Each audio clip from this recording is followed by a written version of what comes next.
Aja kaget Kakang Mbok. Cencaki Ontaljo tanding karo Kakang Blojodento digetak kontal mungen ditibani. Simune Kakang Blojodento tegel banget belani Anggel Alimboko. Jalene yen Kakang Mbok ora gelem manut malah kepala Kakang Mbok yalep dipaeka Kakang.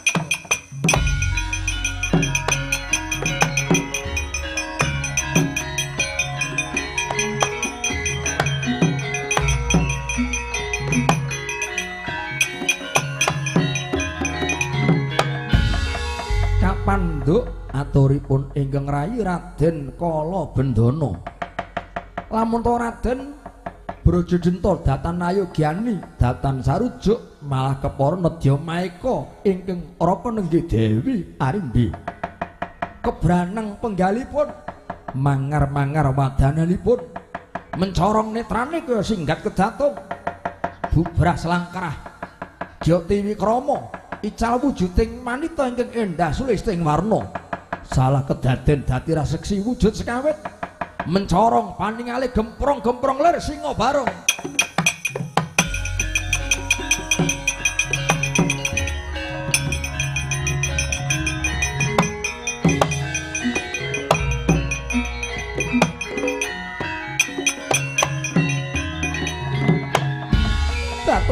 Tobat jagat Dewa Bathara. Yogaku nggih Arimbaka apa dene adhiku Brajadenta lan kabeh wae. Sing ora ngrelake anakku lanang Gatotkaca jumeneng Ratu mungsuhe pun Kakang mungsuhe Arimbi tak obrak-abrik pringgondan.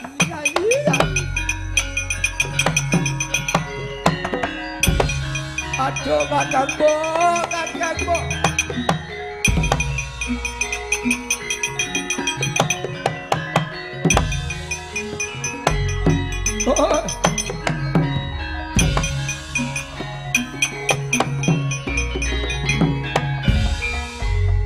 Sing tak tempuh tresna kakangku aku njaluk tanggung jawab. Puntadewa kakangku piye? Koko Prabu Ndarawati kados pundi? Dimas Werkudara ya kaya ngene iki ngadepi lakon sing disandang wajibe ya mung dilakoni.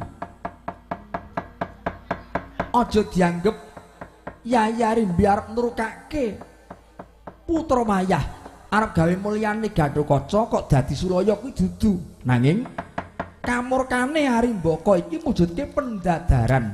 Mong kira-kira Gatotkaca Yayi Arimbi lan Dimas Werkudara ditodhi ngadepi lakon iki kuat nyandang apa ora Dimas? Yen kuat bakal lulus Raharja.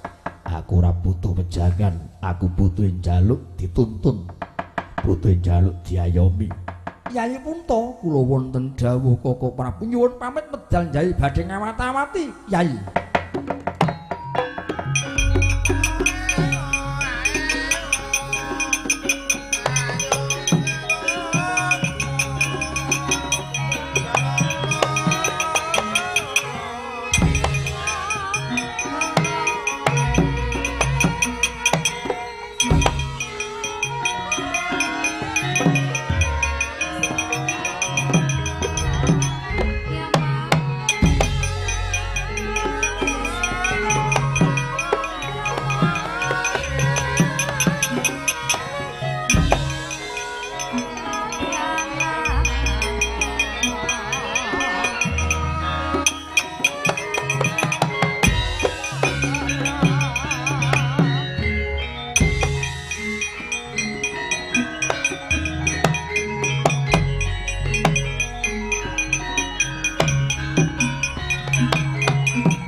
Semu bang aruna kadinetraning sari rapuh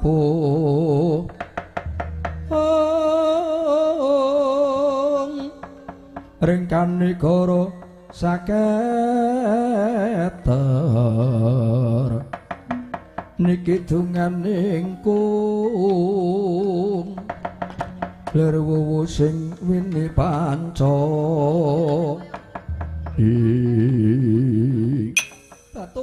tobat jagat yo Bathara ngagel ning dalan nitik sandang penganggone ke Wajabala Pringgondani. Iya dasar kok para nyata panjenengan sapa? Kadang Braja aku Dewi Arimbi. Sapa kowe? Surayeng Pati. Aja melu-melu iki dudu perkaramu, aku goleki kadangku. Aku goleki yogaku Arimbaka. Wah, ora kena gepok lawan Sinuwun Prabu Arimbaka. Kok ngucap Sinuwun Prabu, rumangsamu sing jumenengke ratu kuwi sapa? Dapure anakku lanang Arimbaka watake murka karo dadi ratu, kamu lanang dadi apa? Kowe sumengke aja melu-melu. Gelem sumengke yen wis dadi bandan kelakon mati saurunga.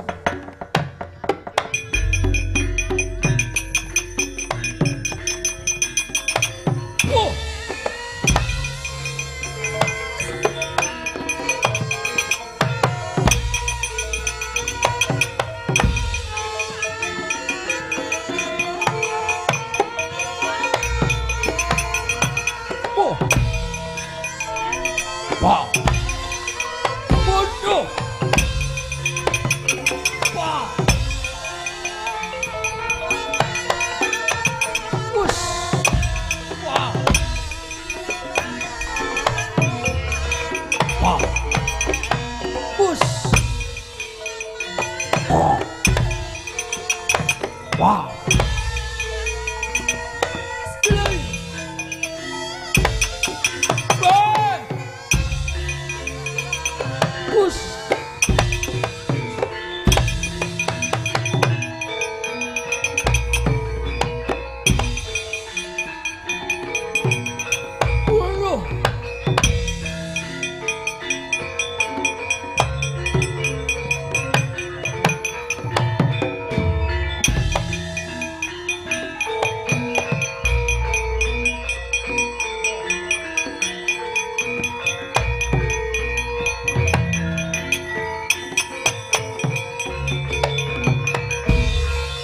Gawe geger wujud raseksi aku Dewi Arimbi. Kowe kawula Pringgondani dasar para nyata. Aku kawulane Sinuwun Prabu Arimbaka. Arimbaka dapurmu.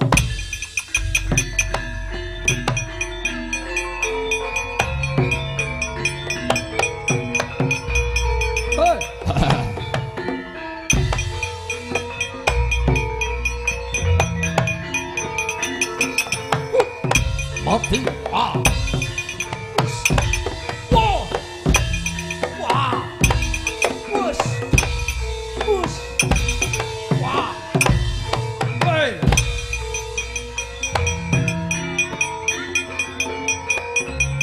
Wah. Hey.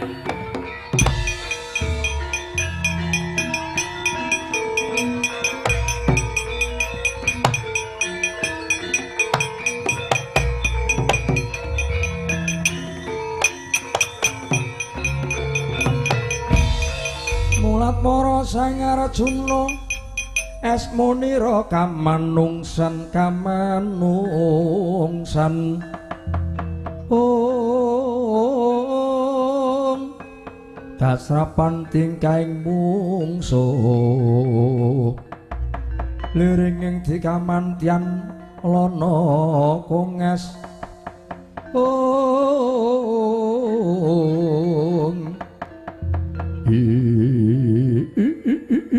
Ladalah.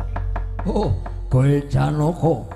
Iki kadang Braja. Iya, aku Braja Wikalpa. Ora nrimake Kakang Mbok Arimbi ngobrak-abrik negara Pringgondani. Aku belani Kakang Mbok Arimbi. Oh, kelakon mati bareng aku.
Minangka sambeting carita ingkang mapan wonten ing negari Pringgondani lenggahipun Raden Arimbaka. Lenggahipun Raden Arimbaka beblendrongan yen Cinandra.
Langlenging dra mangungkung kandhuan limang lerlena tanpa kanin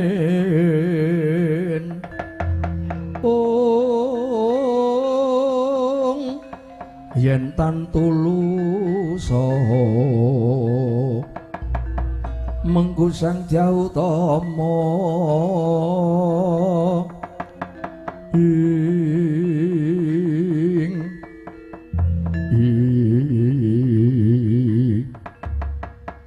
kados pundi Yang Durna nitik trontong-trontong ngger saya esuk bakale saya padhang mertandani padhang Jinglang Trawangan entuk gawe kasembatan ingkang ginayuh dasare putuku ngger Arimbaka Digda Sekti Mandraguna kowe trengginas trampil pinter gawe swasana peteng digawe padhang bisa digawe peteng sing tintrem sing geger bisa digawe tentrem merga saka pambudidayane putuku Arimbaka. Matur nuwun. Tekane Petruk dikandhani Sencaki Antarja kendhang kapracundhang. Tegese wis ora ana klilip meneh, Nger. Mung kejaba putuku Arimbaka ingkang satrep nglenggahi damar keprabon Gumantinata. Yen ngeten mugi seneksen sedaya para nayakaning praja lan para punggawa anung-anung ngandeling kewuh rening sampun boten wonten klilip sampun boten wonten pepalang malih mila kula ingkang badhe Gumantinata aglar kalendran batobat mati kongger Arimbaka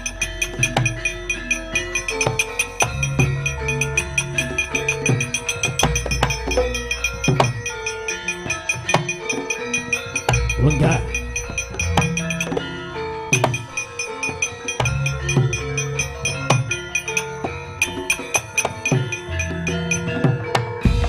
kaget risang kapirangu rinangkul kinampit kampit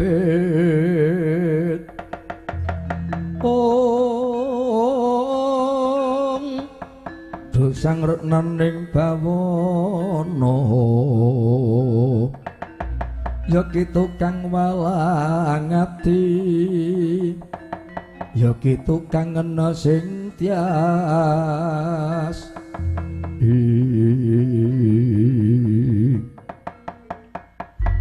mboten badhe pangling kados dene Bibi Arimbi wis ngerti kok ndadak mawi takon panjenengan wujud raseksi yen mboten bromantya yen mboten murka mboten klampah sumurka ya ngger kowe iku tak dama-dama Kakang Arimba wis tumekaning pati nadyan bener ingkang nyernake ku ya Kang Mas Bratasena ya Kang Mas Rekudara ing nguni nanging wong tuamu ya Kakang Arimba wis ngrilake katresnane pun bibi ditampa ing nyawane Kakang Arimba ora mung pasrah negara Pringgondani ning ya masrahke jeneng sira Arimbaka besok yen diwasa supaya aku sing bakal ngulawentrah aku minangka gantine wong tuamu kowe tak dama-dama taruna bisa ngungkuli Sudarma nanging bareng punta ning rembug kowe wis dewasa nanging kok kowe ngumbar marang kamurkan kowe milik barang kang ketok melok kepengin tok puluk tundone bakal dadi malak mengkone bakale keselak-selak keteranganipun dos pundi pawarta sing ndak tampa ki ora nrimake lamun to pun bibi bakal jumenengake yogaku Gatotkaca dadi ratu leres. Kula mboten sarujuk. Sekawit Gatotkaca menika turasipun Paman Bratasena. Mongko Paman Bratasena ingkang mejahi Sudarma kula Kanjeng Rama Harimba. Ora sakokan percaya ngger kowe gelem manut apa ora? Yen manut kowe tak ayomi. Ning yen upama kok kengu kuwi negara Pringgondani gedene karep njongke kawibahan arep mbladak sifat merong Kampojingga. Ilang-ilangan ndok siji ora dadi ngopo. Aku bakal tega karo dapur metu njopo tak ladeni kowe ngger.